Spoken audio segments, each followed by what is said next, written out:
Hi guys, this is Dan with another quick video about a vintage pachinko machine. Today we're featuring a 1973 Model A recycler with a full restoration done to it, new play field. This is, I think, the first time I've seen that play field. I forget what it's called. I don't know. Bouncing balls, balancing ball, I don't know. But it's an interesting play field. I don't understand why these got cut off. I don't know if that was something that was done after the fact or if that's the way the original was. But at any rate, full restoration.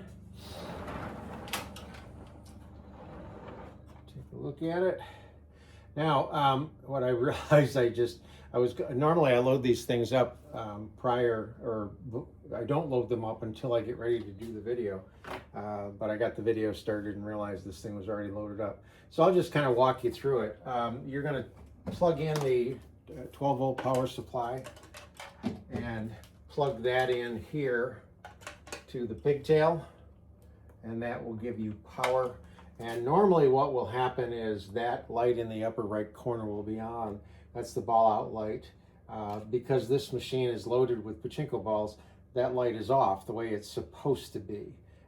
So normally you would fire it up, the light would be on, and you would start to put balls in here to load it up. And the one important thing on a Nishijin Model A is right here, the shut open. You want to make sure this is up and not down, not in the open position. When it's shut, there's two fingers that drop into the jackpot tray, which is underneath this white cover, and stops the flow of balls. If you push down on that, it will lift the two fingers out of the way, and the balls will continue and drop out of the machine. That's called a ball dump. So we don't want to do a ball dump right now. So we've got that shut. The balls have the flow of balls is from here, here, turn around, drop tube, middle tray, across, jackpot. That's the way we want the flow. So if I put more in right now, they're just gonna be ready when the machine needs them. So we've got it properly loaded right now. The last thing you want to check is the seesaw. This is the seesaw here, this white piece of plastic. You want to make sure it sits in the machine like this, not this way. You want this end here up rather than down. So the way that this pachinko machine works is that when a winning ball goes inside the machine, it gets captured within the confines of this piece of plastic. Comes down, hits this ramp, rolls down the ramp right into the end of the seesaw. The weight of the ball will tip the seesaw, and when the seesaw tips, it makes contact with this leaf switch and turns the jackpot light on momentarily. Once the seesaw has tipped, it lets the ball roll out into this tube right here, this chute. It kicks this out of the way, which allows the jackpot arm now to be free.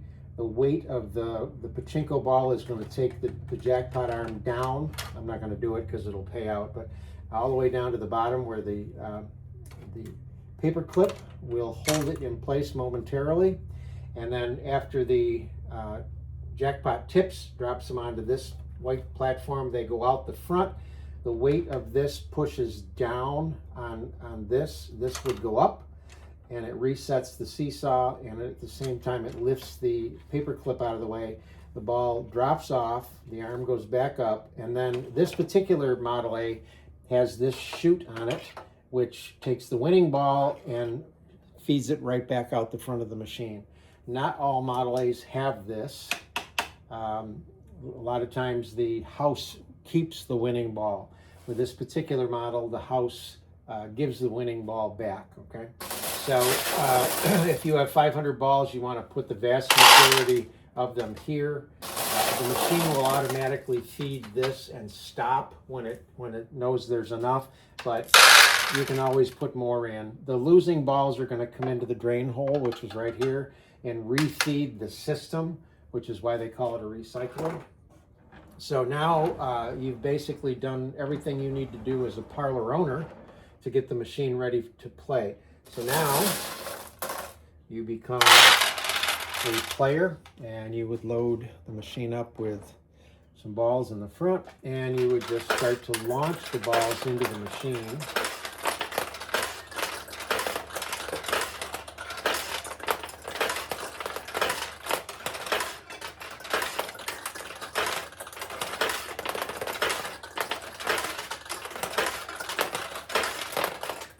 Okay, I haven't got a win yet, obviously. I'll show you a couple of things.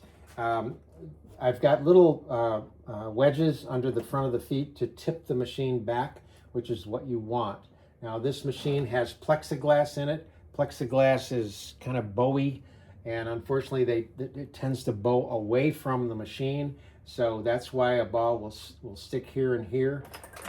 But it's just a matter of pushing on the plexiglass. My recommendation is when you get the machine back, replace this with a piece of window glass. Just have your local hardware store cut it the same size and put it in. Then you won't have that problem. So let's see if we can get some wins here.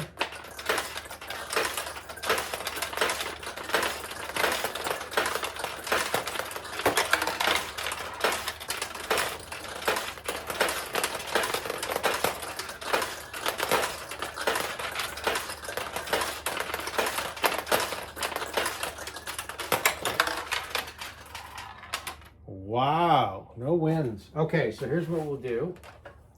On the left side here is a release to let you open up the door. If you put a ball in up here,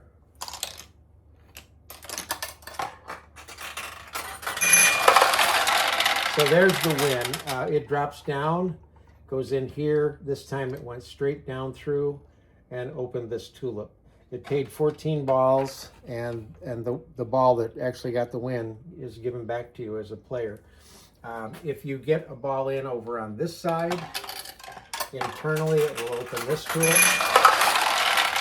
And if you put one in on this side, again internally it will open that tulip. So now that the tulips are open, they're much larger targets. Now, when you go all the way down and let go, if you notice the ball will go all the way over, hit the bumper, and stay on the right-hand side, which is fine if you have a tulip open on the right side. If you want to put the ball over there and try to get it in that tulip, there we go. But what about the one on the left-hand side? Well, all you do is don't push down quite as far, let up a little bit, not quite that much, and there you'll get so that you can put a ball up on either side.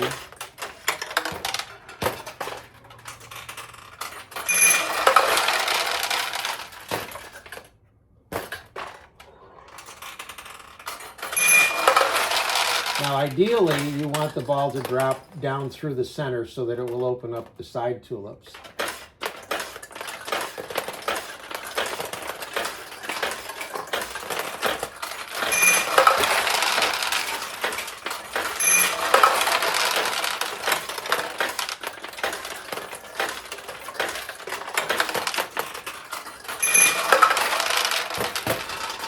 So that's the 1972 Nishijin Model A, and I definitely recommend getting a piece of glass instead of plexiglass. Hope you like it.